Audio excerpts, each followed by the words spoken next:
Ya, selamat siang semuanya. Pada hari ini, nama gue Steven Gowinto. Gue bakal bikin hari ini yang namanya es krim tanpa menggunakan freezer. Jadi bagaimana kita melakukannya pada hari ini? Gue mau pakai namanya sifat koligatif larutan. Jadi apa itu sifat koligatif larutan? Jadi sifat koligatif larutan itu adalah ketika dua atau lebih campuran zat homogen yang mereka berinteraksi. Jadi pada siang hari ini gue bakal ngelakuin sifat koligatifnya itu menggunakan namanya sifat koligatif penurunan titik beku. Nah, jadi zat pelarutnya pada hari ini kita menggunakan es, dan zat terlarutnya kita menggunakan garam kasar. Jadi apa aja bahan-bahan, alat dan bahan yang perlu diperlukan dalam pembuatan ini? Yang pertama kita perlu baskom. Baskom metal saya anjurkan biar nggak cepet rusak. Terus ini kita pakai es batu. Kita pakai es batu yang ini udah dihancurin. Jadi ini es batunya ini digunakan biar pakai yang kayak gini aja nggak apa-apa, biar nggak mahal. Jadi ini bisa pakai air mentah. Terus aku juga pakai tumbukan buat ngancurin. Terus kita perlu kaleng. Nah ini juga penting. Kaleng itu dibutuhkan buat nanti tempat susunya dan pembuatan esnya.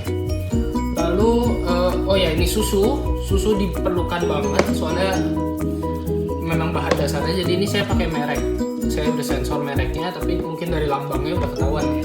Terus ada garam kasar. Jadi garam kasar ini digunakan daripada garam dapur karena garam kasar itu memang basicnya lebih asin karena belum diolah, dan memang lebih murah juga ya harganya, dan yang paling penting juga es batu. Nah, jadi proses pembuatannya tuh gimana? Proses pembuatannya yang pertama tuh di dalam ini udah ada susu ininya. Kita pakai rasa mocha biar ada flavor lebih enak. Jadi kita masukin ke dalam kaleng. Ini saya pakai sebanyak 150 ml. 150 ml karena susu lagi mahal, jadi pakai 150 ml aja. Terus kita nanti masukin ininya ke dalam baskomnya. Terus kita taruh es ke dalam setengah. Terus kita taburin garam, terus tutup lagi pakai es, terus tutup lagi pakai garam gitu. Jadi ya itu prosesnya. Langsung aja kita buat ya. Jadi gimana cara pembuatan dari es garam ini ya, kalau namanya saya bilang kasih ya. Es garam ini. Jadi pertama-tama, jadi kita udah masukin dulu ini susunya ke dalam. Ini sebenarnya bisa pakai banyak rasa sih. Kalau aku prefer ini kali ini aku cuma pakai susu pure. Jadi kadang bisa masukin topping-topping juga, tapi semua lagi mahal jadi pakai susu aja gitu ya.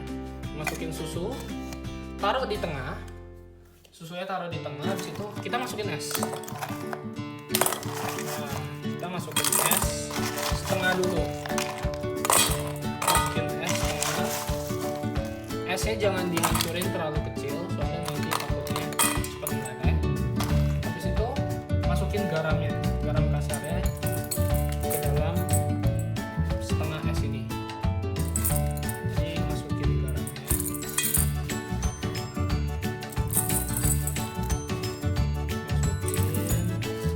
Jangan pelit sama garamnya karena garamnya itu begitu mahal juga sih.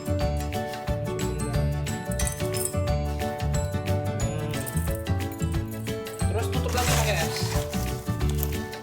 Kita tutup lagi pakai es. Pas sudah ditutup pakai es, setelah kita tutup,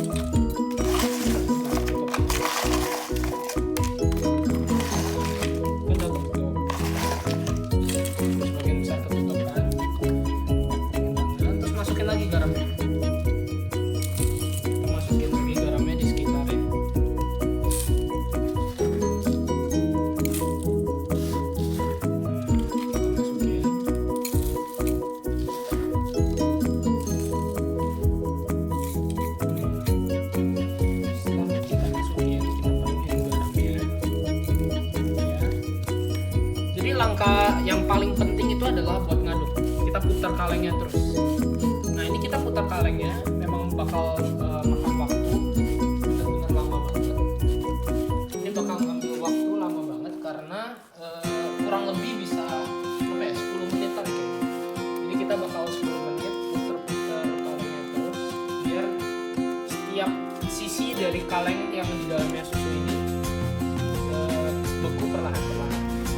Nah jadi gimana sih teori dari penurunan titik beku ini? Jadi teorinya itu adalah proses pembekuan suatu zat ini terjadi ketika suhu dari es batu ini diturunkan. Jadi suhu dari es batu ini yang tadinya titik bekunya itu air ini 0 derajat Celcius, namun ketika dicampurkan garam itu akan lebih turun titik bekunya bawah 0 derajat. Bagaimana hal itu bisa terjadi? Karena partikel antara zat terlarut, which is es batunya itu memiliki jarak antar molekul yang sangat berdekatan. Hanya itu terjadinya pembekuan dari air. Dan ketika kita taburkan garam ke dalam es batu ini, adanya penghalang-penghalang di antara jarak antar molekul tersebut. Jadi hal tersebut menyebabkan air ketika ingin membeku itu harus menjadi memiliki jarak antar molekul dan tarikan yang lebih kuat. Jadi maka dengan itu kenapa titik beku ketika es batu dicampur dengan garam ini menjadi lebih rendah dibandingkan es batu biasa. Jadi garam itu kata kasarnya itu mengacaukan tarikan antar molekul dari air. Jadi itu penjelasan dari sifat koligatif penurunan titik. Nah, jadi gue bakal kayak gini terus kurang lebih 15 sampai 20 menit. Nah, 15 sampai 20 menit, dan kalau misalkan masih belum itu juga belum jadi es, tambahin es batu sedikit lalu atau enggak tambahin garamnya. Jadi lebih asin.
Nah,